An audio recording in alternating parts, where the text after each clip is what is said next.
Scientists say world's oldest known burial site found in South Africa. For more than a century, scientists have wondered when and where modern humans arose and what they look like. Genetic evidence has pointed firmly to Africa in the past 200,000 years, but there have been few fossils from the right time and place to back that up. In 2003, three partial skulls from Ethiopia were putting a face on the earliest modern humans. These ancestors were African with big brains, robust features, and a taste for hippopotamus and buffalo meat. Dated to 154,000 to 160,000 years ago, the skulls were the first strong fossil evidence that modern humans originated in Africa.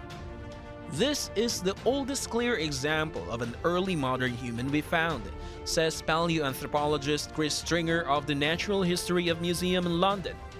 The site in the Cradle of Humankind near Johannesburg contains remains of a small-brained distant relative of humans, scientists say.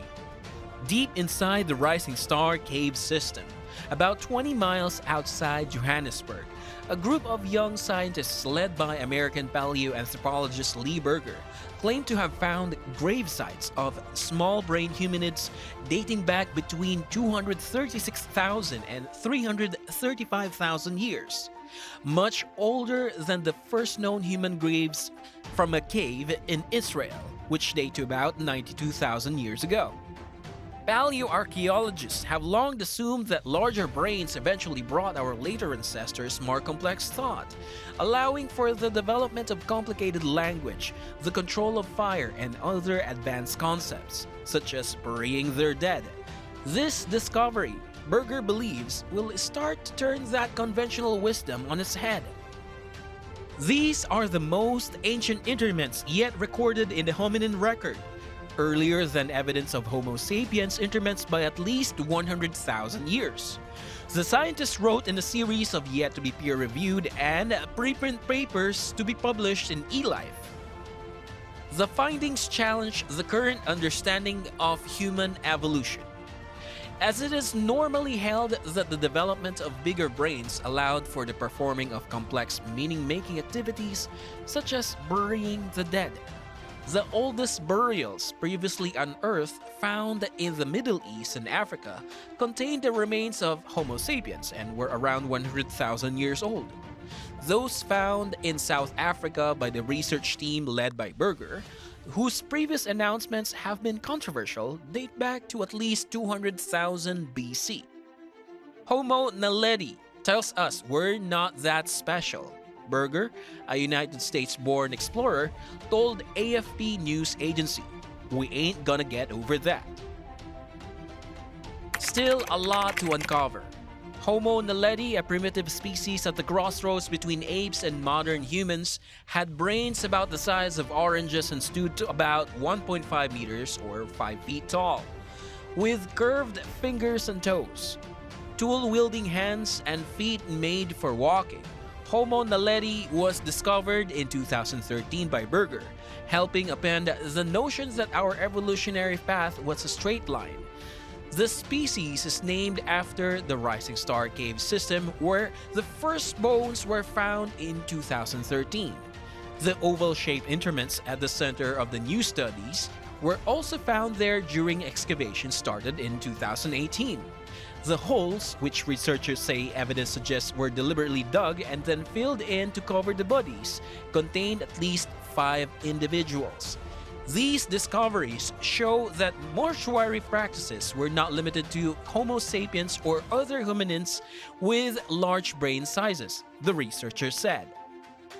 The burial site is not the only sign that Homo naledi was capable of complex emotional and cognitive behavior, they added.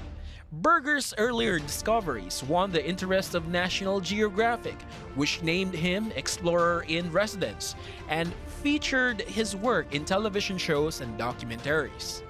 The latest research has not been peer-reviewed yet, and some outside scientists think more evidence is needed to challenge what we know about how humans evolved their complex thinking. There's still a lot to uncover, said Rick Potts, director of the Smithsonian's Human Origins Program, who was not involved in the research. Berger said he expected his team to be accused of rushing to publish their research before a peer review was completed. He argued that in the age of modern technology and social media, it was worth making all their findings available immediately, to be built upon by the scientists of tomorrow. He said his team also expected their discoveries from the Rising Star Caves to challenge some of the most important aspects of what we think makes us human. If the small-brained Homo naledi were capable of complex thought, that might give us pause to think about how we as humans have placed ourselves on a pedestal. Berger told CBS News, if you open up any of your dictionaries, Webster, Oxford, Google, and type what makes us human, it will say having the characteristics of people. How arrogant is that? There's no definition of us, Berger said. I think discoveries like this are going to begin to force us to actually define what it means to be human. Additionally, new research by a team of scientists reveals that early human relatives used some of the oldest stone tools ever found to both butcher hippos and to pound plant material. The work presents that what are likely to be the oldest examples of a vital Stone Age innovation known as Oldowan toolkit, as well as the oldest evidence of hominids consuming very large animals. The tools were used along the shores of Africa's Lake Victoria in Kenya roughly 2.9 million years ago. Excavations at the site named Nyayanga and located on the Homa Peninsula in western Kenya also produced a pair of large molars belonging to the human species' evolutionary relative Paranthropus.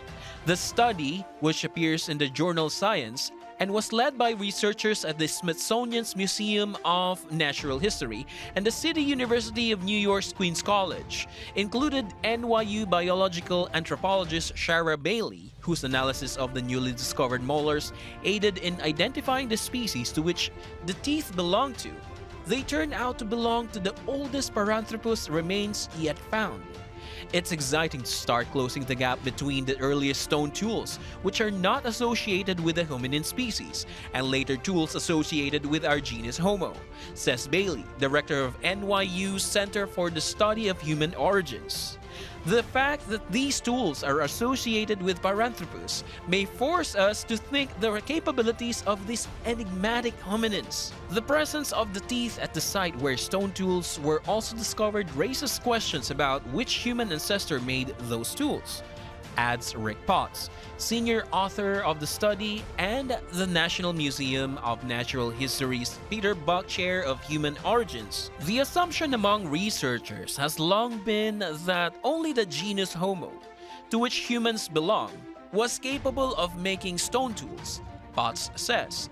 But finding Paranthropus alongside these stone tools opens up a fascinating whodunit. Though multiple lines of evidence suggest the artifacts are likely to be about 2.9 million years old, they can be more conservatively dated to be between 2.6 and 3 million years old, says lead study author Thomas Plummer of Queens College, research associate in the scientific team of the Smithsonian Human Origins Program.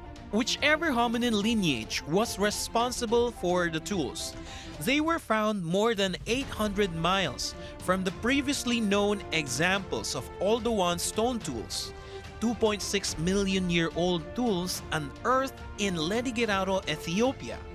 This greatly expands the area associated with Oldowan technology's earliest origins. Further, the scientists note, the stone tools from the site in Ethiopia could not be tied to any particular function or use, leading to speculation about what the Oldowan toolkit's earliest uses might have been.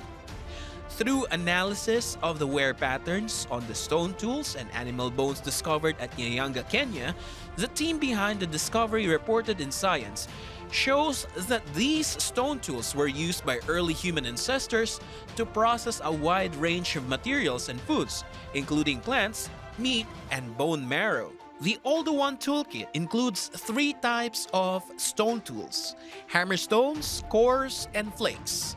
Hammerstones can be used for hitting other rocks to create tools or for pounding other materials.